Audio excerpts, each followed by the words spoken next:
नारद जी को यह अभिमान हो गया कि उसने बढ़कर इस पृथ्वी पर कोई दूसरा भगवान विष्णु का भक्त नहीं है। उनका व्यवहार भी इस भावना से प्रेरित होकर कुछ बदलने लगा। वे भगवान के गुणों का गान करने के साथ साथ अपने सेवा कार्यों का भी वर्णन करने लगे। भगवान से कोई बात छुपी थोड़ी ही रहती है। उन्हें तुरंत इस बात का पता चल गया। वे अपने भक्त का पतन भला कैसे देख सकते थे, इसलिए उन्होंने नारद को इस दुष्प्रवृत्ति से बचाने का निर्णय किया। एक दिन नारद जी और भगवान विष्णु साथ साथ वन में जा रहे थे। अचानक विष्णु जी एक वृक्ष के नीचे थक कर बैठ गए और बोले, भाई नारद जी, हम तो थक गए हैं, प्यास भी लगी है, कहीं से पानी मिल जाए तो लाओ। हमसे तो प्यास के मारे चला नहीं जा रहा है, हमारा गला सूख रहा है। ये सुनकर नारद जी तुरंत सावधान हो गए। उनके होते हुए भगवान भला प्यासे रहें। वे बोले, भगवान अभी लाया, आप थोड़ी देर प्रतीक्षा करें। नारद जी एक और दौड़ लिए। उनके जाते ही भगवान मुस्कुराए और अपनी माया को नारद जी को सत्य के मार्ग पर लाने का आदेश दिया। माया शुरू हो गई। नारद जी थोड़ी ही दूर गए होंगे कि उन्हें एक गांव दिखाई पड़ा, जिसके बाहर कुएं पर कुछ युवा स्त्रियां पानी भर रही थी। कुएं के पास जब वे पहुंचे तो एक कन्या को देखकर अपनी सुध बुध खो बैठे, बस उसे ही निहारने लगे। वो ये भूल गए कि भगवान के लिए पानी लेने आए थे। कन्या भी नारद जी की भावना समझ गई। वो जल्दी जल्दी जल से घड़ा भरकर अपनी सहेलियों को पीछे छोड़कर घर की ओर लपकी। नारद जी भी उसके पीछे जो लिए। कन्या तो घर के अंदर चली गई, लेकिन नारद जी ने द्वार पर खड़े होकर नारायण नारायण का अलख जगाया। गृहस्वामी नारायण का नाम सुनकर बाहर आया। उसने नारद जी को तुरंत पहचान लिया। अत्यंत विनम्रता और आदर के साथ वह नारद जी को घर के अंदर ले गया और उनके हाथ पैर धोकर स्वच्छ आसन पर बिठाया तथा उनकी सेवा सत्कार में कोई कमी न छोड़ी। उनके आगमन से अपने को धन्य बताते हुए गृहस्वामी ने अपने योग्य सेवा के लिए आग्रह किया। नारद जी बोले, आपके घर में जो आपकी कन्या जल का घड़ा लेकर अभी अभी आई है, मैं उससे विवाह करना चाहता हूँ। नारद जी की बात सुनकर गृहस्वामी एकदम चकित रह गया, लेकिन उसे प्रसन्नता भी हुई कि मेरी कन्या एक ऐसे महान योगी तथा संत के पास जाएगी। उसने स्वीकृति प्रदान कर दी और नारद जी को अपने ही घर में रख लिया। 2-4 दिन पश्चात शुभ मुहूर्त में उसने अपनी कन्या का विवाह नारद जी के साथ कर दिया तथा उन्हें गांव में ही उतनी धरती का टुकड़ा दे दिया, खेती करके वे आराम से अपना और अपने परिवार का पेट भर सकें। अब नारद जी की बिना एक खूंटी पर तंगी रहती, जिसकी ओर उनका ध्यान बहुत कम जाता। अपनी पत्नी के आगे नारायण को वे भूल गए। दिन भर खेती में लगे रहते, कभी हल चलाते, कभी पानी देते, कभी बीज बोते तो कभी निराई गुड़ाई करते। जैसे जैसे पौधे बढ़ते उनकी प्रसन्नता का पारावार न रहता।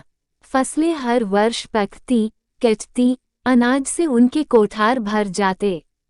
नारद जी गांव के एक संपन्न किसान माने जाने लगे।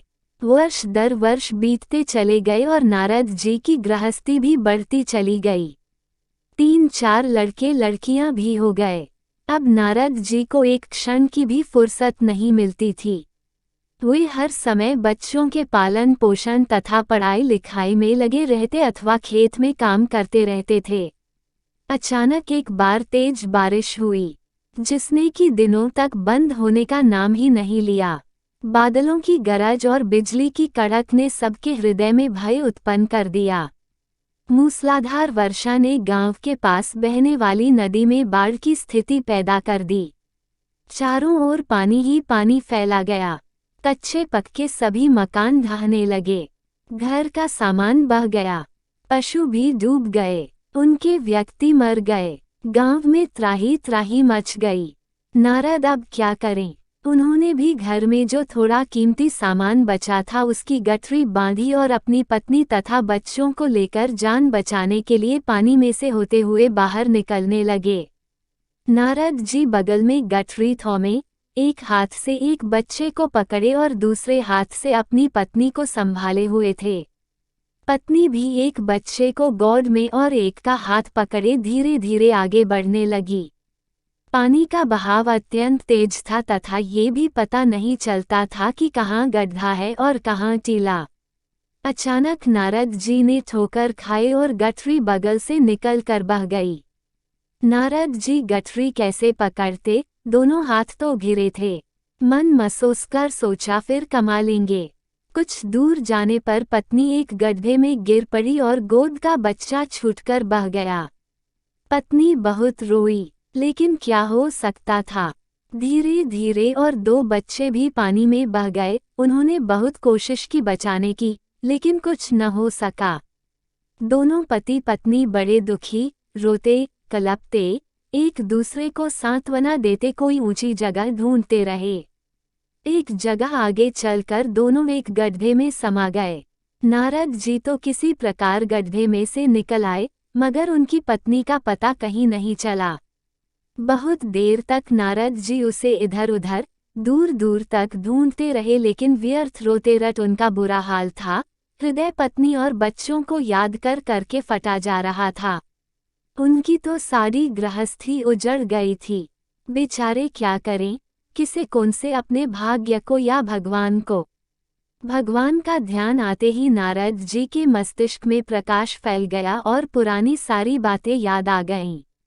वे किस लिए आए थे और कहाँ आ गए। ओहो, भगवान विष्णु तो उनकी प्रतीक्षा कर रहे होंगे। वे तो उनके लिए जल लेने आए थे और यहाँ गृहस्थी बसाकर बैठ गए। वर्षों बीत गए गृहस्थी को बसने में और फिर सब नष्ट हो गया। क्या भगवान अब भी मेरी प्रतीक्षा में उसी वृक्ष के नीचे बैठे होंगे। ये सोचते ही बाढ़ नदारद हो गई। गांव अंतर्धान हो गया। वे तो घने वन में खड़े थे। नारद जी पछताते और शर्माते हुए दौड़े। देखा कुछ ही दूर पर उसी वृक्ष के नीचे भगवान लेते हैं। नारद जी को देखते ही उठ बैठे और बोले, अरे भाई नारद, कहाँ चले गए थे, बड़ी देर लगा दी। पानी लाए या नहीं। नारद जी भगवान के चरण पकड़कर बैठ गए और लगे अश्रु बहाने। उनके मुंह से एक बोल भी नहीं फूटा। भगवान मुस्कुराए और बोले, तुम अभी तो गए थे, कुछ अधिक देर थोड़ी ही हुई है। लेकिन नारद जी को लगा था कि वर्षों बीत गए। अब उनकी समझ में आया ये सब भगवान की माया थी, जो उनके अभिमान को चूर चूर करने के लिए पैदा हुई थी। वे सोचने लगे, उन्हें बड़ा घमंड था कि उनसे बढ़कर त्रिलोक में दूसरा कोई भक्त नहीं है। लेकिन एक स्त्री को देखकर वे भगवान को भूल गए। उसको पछतावा होने लगा और उनका घमंड जरा सी देर में ढेर हो गया। वे पुनः सरलता और विनय के साथ भगवान के गुण गाने लगे।